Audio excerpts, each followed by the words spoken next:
Bueno, al fin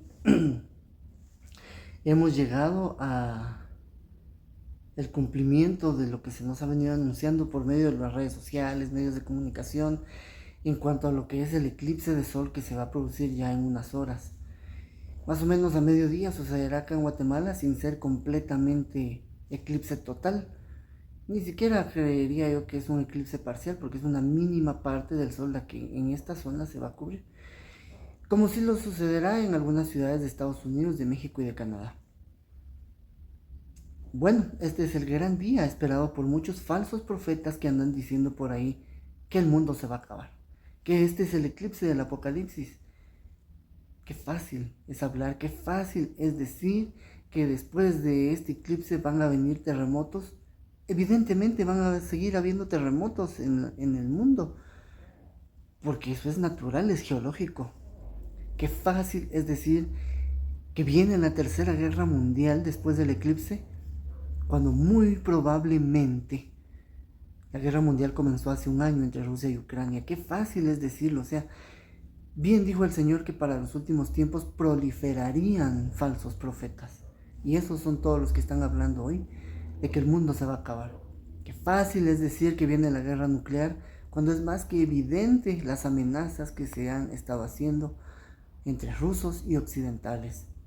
Es fácil adivinar lo que va a venir, no les tiene que hablar Dios, pero toman el nombre de Dios en vano para decir lo que va a pasar, cuando aunque Dios no lo diga, va a pasar, porque es voluntad del hombre, su maldad en su corazón, que estos eventos ocurran, que ocurra una guerra nuclear.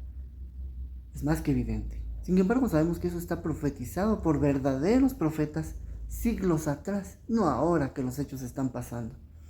Yo los invito a todos ustedes, si ven este video, a que no crean en esos falsos profetas. Después del eclipse de hoy, ciertamente va a haber guerra, ciertamente va a haber hambre, ciertamente van a haber inundaciones, deslaves, terremotos, porque es parte de la vida humana.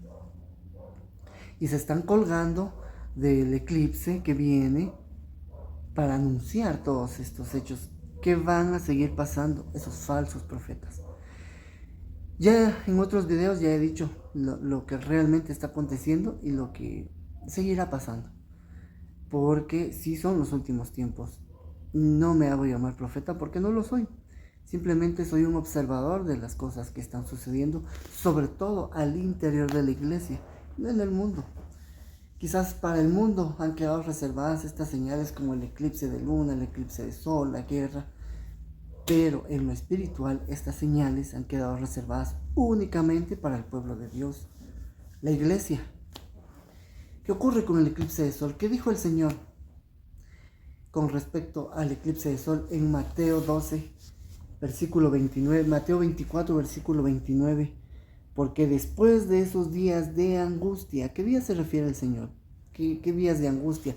A la persecución, a la guerra, al hambre, perdón, a las pestes. El sol se oscurecerá, la luna perderá su brillo y caerán las estrellas del cielo y el universo entero se conmoverá. Eso está en Mateo 24, versículo 29. ¿A qué se refiere? Para que estemos todos claros. El sol es prefigura de la iglesia, la luna es prefigura del mundo. El sol se oscurece porque la luna pasa frente al sol. Eso es un eclipse. En el sentido bíblico, el mundo pasa sobre la iglesia para eclipsarla, para taparla. Eso es lo que pasa. Ese es el eclipse del que el Señor nos está hablando, no de ese que está ocurriendo hoy. Pero claro, por supuesto, se han manejado tantas cosas, hemos visto las coincidencias, entre comillas, que están habiendo en torno al eclipse. Las 7 ciudades llamadas Nínive, la ciudad por la que se va a ver como eclipse total de sol, llamada Jonás, que es donde va a empezar a hacer eclipse total de sol, y luego va a pasar por 7 ciudades más llamadas Nínive, y nos evoca, nos hace recordar al profeta Jonás y a lo que sucedió con el juicio de Nínive, que al final se convirtió.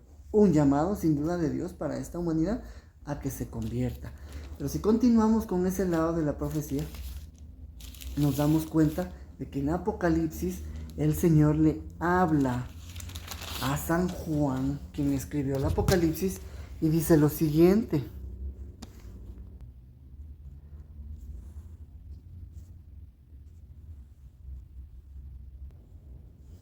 me volví para ver quién me hablaba. Este mensaje es de Apocalipsis 1, del verso 12 en adelante. Me volví para ver quién me hablaba.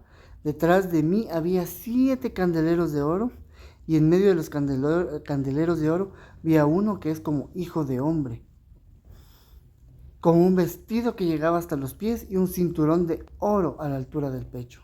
Su cabeza y sus cabellos son blancos como la lana, blanca como la nieve, y sus ojos parecen llamas de fuego. Sus pies son semejantes a bronce pulido cuando está en horno ardiente. Su voz es como de estruendo de grandes olas. En su mano derecha tiene 7 estrellas, y de su boca sale una espada de doble filo.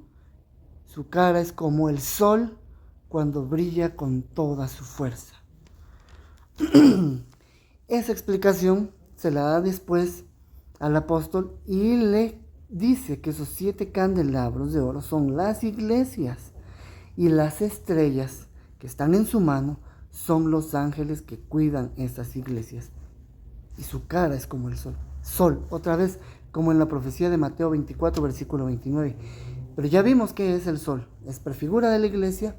La luna es prefigura del mundo que eclipsa el sol. La luna eclipsa el sol. El mundo en algún momento de la historia eclipsará la iglesia. Y las estrellas que caen del cielo son estos guardianes de las iglesias. Que si lo vemos en la actualidad, o desde que empezó a moverse el cristianismo, desde las primeras comunidades, ¿quiénes eran los guardianes de las iglesias? Y siguen siendo los obispos, los cardenales, los párrocos. Ahí está. Nada que ver con el eclipse de hoy, ni los eclipses físicos. Sí, tienen un sentido de cumplimiento profético en lo material, pero las profecías se cumplen estrictamente primero en lo espiritual. Así que, ¿si van a haber catástrofes hoy? Sí, posiblemente. ¿Y van a haber en el futuro? Sí, posiblemente, porque es parte de la vida de este planeta, de la vida del ser humano. Pero esto es la verdad y está en la Biblia. Así que no se dejen engañar por falsos profetas alarmistas que lo único que quieren, buscan, es infundir miedo y llevar a sus rebaños, ovejas, con miedo. Cristo murió por nosotros en la cruz y nos dio la libertad y nos dio la vida. No teman al que mata el cuerpo, dice el Señor, porque al final el que es Dios y dio la vida por nosotros y resucitó, también nos resucitará a nosotros en el último día. Que viva Cristo Rey, que viva Cristo Rey, que viva Cristo Rey.